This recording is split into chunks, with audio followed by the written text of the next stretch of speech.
Last part में हमने देखा था कि माइक और डेव ने उस बीस्ट को हरा दिया था, जिसके बाद उनसे जू युआन लड़ने आई थी और उसी वक्त नीचे सैनिकों पर एक सोल एब्जॉर्बिंग डीमन ने हमला कर दिया था जो लगातार सैनिकों को मारता जा रहा था। तो माइक के डैड सैनिकों को बचाने के लिए खुद के साथ उस डीमन को उड़ाने का सोचते हैं और ऐसा करने भी लगते हैं। तो ये देखकर माइक अपने डैड के पास आने लगता है, लेकिन जू युआन ने उसे पकड़ लिया था। साथ ही जू युआन ने डेव के पीछे भी अपना डेविल बर्ड लगा दिया था, जिसकी वजह से माइक के फादर मरने ही वाले थे कि तभी रेड क्वीन वहां आ जाती है और माइक के फादर को रोक के उस सोल एब्जॉर्बिंग डीमन को इंजर्ड कर देती है। जिसके बाद वो बाकी डीमन से कहती है कि क्या तुम्हें अब डर लग रहा है, अब आगे। तो इस पार्ट की शुरुआत में माइक, डेव और डीमंस रेड क्वीन को देखकर चौंक जाते हैं। साथ ही माइक कहता है कि क्या ये अब भी जिंदा है, पर ये एक छोटी बच्ची कैसे बन गई। इधर उस कमांडर का साथी कहता है कि ये फिर से जिंदा कैसे हो गई, जबकि ये तो डिवाइन फायर के अंदर जल गई थी। इस पे कमांडर बोलता है कि मुझे लगता है कि ये अब भी पहले जितनी ही ताकतवर है, क्योंकि न केवल ये बैरियर तोड़ के अंदर आई बल्कि इसने हमारे डीमन को भी इंजर्ड कर दिया। और मुझे लगता है कि इसके वापस से जिंदा होने के पीछे भी पियरलेस बीट का हाथ है, क्योंकि वो बहुत जादुई है। इसलिए अब हम देर ना करके जल्दी से जल्दी पियरलेस बीट हासिल करने की कोशिश करेंगे। अब ये बोल के कमांडर और उसका साथी अपने डीमन फॉर्म लेकर माइक और डेव की तरफ बढ़ते हैं, जिन्हें देखकर रेड क्वीन उनकी तरफ जाके उनसे लड़ने लगती है। इस तरफ माइक की मॉम अपने हस्बैंड से पूछती है कि ये है कौन। इस पे माइक के फादर कहते हैं कि ये तो मुझे भी नहीं पता, पर ये हमारी मदद करने आई है, साथ ही ये ताकतवर भी है, इसलिए हमें भी अब लड़ना होगा। अब ये बोल के माइक के फादर अपना आर्मर पहन के अपने सैनिकों और थंडर सिटी के लोगों से कहता है कि आज का दिन न केवल थंडर सिटी बल्कि ब्लू डोमेन के लिए भी बहुत इम्पोर्टेंट है, इसलिए आज हम सब अपनी पूरी मैजिकल पावर खत्म होने के बाद भी आजादी के लिए मरते दम तक लड़ेंगे। अब ये बोल के वो सब उस सोल एब्जॉर्बिंग डीमन पर हमला कर देते हैं। इधर माइक भी अपने आप को जू युआन के चंगुल से छुड़ाकर डेव को उस डेविल बर्ड से दूर ले जाता है, लेकिन जू युआन फिर से उस डेविल बर्ड से उन दोनों पर हमला करने लगती है, पर रेड क्वीन अपनी स्वॉर्ड की मदद से उस अटैक को डिस्ट्रॉय कर देती है। जिसके बाद स्वॉर्ड की पावर माइक और डेव में चली जाती है, जिसकी वजह से माइक बोलता है कि जब तक हमारे साथ रेड क्वीन है तब तक हम इनसे लड़ने का रिस्क ले सकते हैं। तो डेव भी इस पे एग्री करता है और माइक के साथ जू युआन पर कई सारी फायर बॉल से अटैक करता है, लेकिन जू युआन उन फायर बॉल से बच के उस डेविल बर्ड को उन दोनों के पीछे लगा देती है और खुद भी उन पे अटैक करने लगती है। तो डेव उस डेविल बर्ड को संभालने लगता है और माइक जू युआन को, जहां माइक जू युआन पर अपने वाटर एलिमेंट से अटैक करता है, लेकिन जू युआन शील्ड बना के बच जाती है। तभी डेव उसके पीछे आके अपनी स्वॉर्ड से उसकी गर्दन काटने की कोशिश करता है, पर जू युआन वहां से हट जाती है और चारों तरफ अपना पॉइजन फैलाने लगती है। तो माइक और डेव खुद को आइस से कवर कर लेते हैं। इधर रेड क्वीन उन दोनों डीमन से लड़ रही थी, जहां लड़ते हुए वो उन दोनों से कहती है कि आज मैं तुम दोनों से अपना पहले वाला बदला भी लेकर रहूंगी, जहां पिछली बार मैं तुम्हें नहीं हरा पाई थी। ये सुन के वो कमांडर कहता है कि क्या तुम्हें लगता है कि तुम अकेली हम दोनों को हरा पाओगी। इस पे रेड क्वीन कहती है कि वो तो हमारे फाइट करने के बाद तुम्हें पता चल ही जाएगा। इस तरफ पॉइजन खत्म होने के बाद माइक और डेव खुद को फिर से कंबाइन करके अपनी गोल्डन फॉर्म में आ जाते हैं और फिर उस डेविल बर्ड को पकड़ के जमीन पर जोर से देकर मारते हैं, लेकिन जू युआन उस डेविल बर्ड को उन दोनों के पीछे टेलीपोर्ट कर देती है। तो वो दोनों उस डेविल बर्ड को किक और पंचेस मारने लगते हैं और एंड में उसे दीवार पे फेंक के मार के बेहोश कर देते हैं, पर जू युआन उसे फिर से होश में ला देती है। तो ये देखकर माइक और डेव एक बड़ी सी स्पिरिचुअल स्वॉर्ड से उस बर्ड पे हमला करते हैं, जिससे वो बर्ड मर जाती है और इसकी वजह से जू युआन भी काफी इंजर्ड हो जाती है। इधर माइक के पेरेंट्स सभी सैनिकों के साथ सोल एब्जॉर्बिंग डीमन से लड़ रहे थे।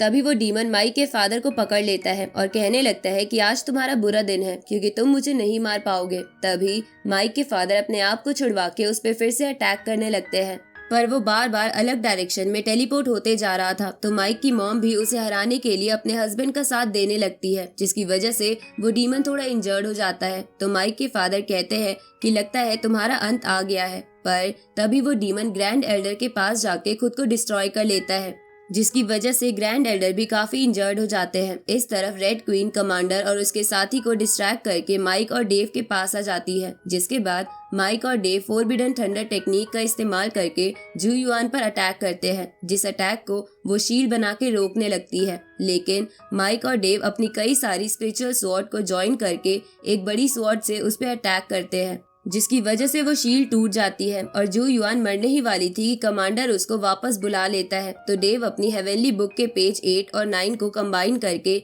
एक नई टेक्निक बनाता है और उससे उस ड्रिल पर अटैक करने लगता है जो थंडर सिटी की फॉर्मेशन को तोड़ रही थी। तो ये देखकर ग्रैंड एल्डर कहते हैं कि थंडर सिटी का असली रक्षक मैं नहीं बल्कि ये दोनों हैं। इधर वो दोनों डीमंस अपनी ड्रिल को टूटता देख टेंशन में आ जाते हैं क्योंकि वो उनका बहुत ही खास ट्रेजर था। इसलिए वो बोलते हैं कि हमें रेड क्वीन से पहले इन दोनों लड़कों को मारना ही होगा, चाहे फिर हमें पियरलेस बीट खोना ही पड़े, क्योंकि इन दोनों की मौत के बाद हमारा ट्रेजर बच जाएगा और हम बाकी सबको भी मार देंगे। इस तरफ ये सब सुन के रेड क्वीन एक स्वॉर्ड में बदल जाती है जिसे अपनी गोल्डन फॉर्म से उठाते हुए माइक और डेव कहते हैं कि पहले तो हम दोनों के पास तुमसे लड़ने की ताकत नहीं थी, पर अब बात बिल्कुल अलग है। अब ये बोल के वो उन दोनों पर अपनी स्वॉर्ड से अटैक करते हैं, साथ ही उन पे लॉ ऑफ डिस्ट्रक्शन का भी इस्तेमाल करते हैं, जिसकी वजह से वो दोनों काफी इंजर्ड होकर जमीन पर गिर जाते हैं। पर इस अटैक को इस्तेमाल करने की वजह से माइक और डेव काफी थक चुके थे और अब खड़े भी नहीं हो पा रहे थे। तभी थंडर सिटी के लोग माइक और डेव को अपनी अपनी पावर ट्रांसफर करने लगते हैं, जिसकी वजह से उनकी पावर फिर से बढ़ जाती है और फिर वो दोनों उन सभी लोगों की पावर को मिला के उस ड्रिल पर अटैक करते हैं, जिसकी वजह से उस ड्रिल के टुकड़े टुकड़े हो जाते हैं और थंडर डोमेन की फॉर्मेशन भी बच जाती है। पर अब तक थंडर सिटी के काफी लोग मारे जा चुके थे। उसी वक्त रेड क्वीन अपनी फॉर्म में आकर उन दोनों डीमन से कहती है कि क्या तुम्हें अब डर लग रहा है। इस पे वो डीमंस बोलते हैं कि तुम हमें इंजर्ट करके ये मत सोचना कि हम हार जाएंगे, क्योंकि तुम सिर्फ मून गॉड लेवल पर हो। ये सुन के रेड क्वीन कहती है कि तुम्हारी ड्रिल टूट चुकी है और तुम्हारे आधे से ज्यादा हेवनली डीमंस भी हार चुके हैं, इसलिए तुम दोनों को तो मैं आराम से हरा ही दूंगी। इस पे कमांडर कहता है कि डीमन डोमेन में हम इतने भी इम्पोर्टेंट नहीं हैं, पर यहाँ पर बहुत सारे लोग हैं, इसलिए अगर हमने खुद को उड़ा लिया तो क्या तुम भी हमारे साथ मरने के लिए तैयार हो। ये सुन के माइक के फादर कहते हैं कि फ्रीडम के लिए हम मर भी जाएंगे।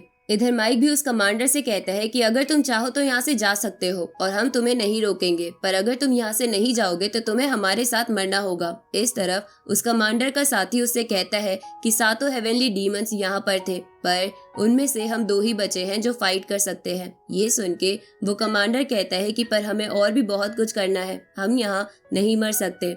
इस पे वो साथी बोलता है कि क्या हम यहाँ से ऐसे ही चले जाएंगे। इस पे वो कमांडर कहता है कि भूलो मत, अभी भी हमारे पास हमारा एक साथी है। उसी वक्त वो दोनों अपने आखिरी साथी के सामने अपना सर झुका लेते हैं जो पर्पल क्लाउड में छुपा हुआ था। तो ये देखकर माइक कहता है कि ये दोनों डर किससे रहे हैं। तभी रेड क्वीन भी क्लाउड में देखने लगती है, जिसके बाद वो उन दोनों से कहती है कि क्या तुम लड़ने से पहले अपने दुश्मनों की गिनती नहीं करते। तुमने बस अभी 7 हेवनली डीमंस को हराया है, पर 8वां अभी भी बाकी है जो इन सब से बहुत ताकतवर है।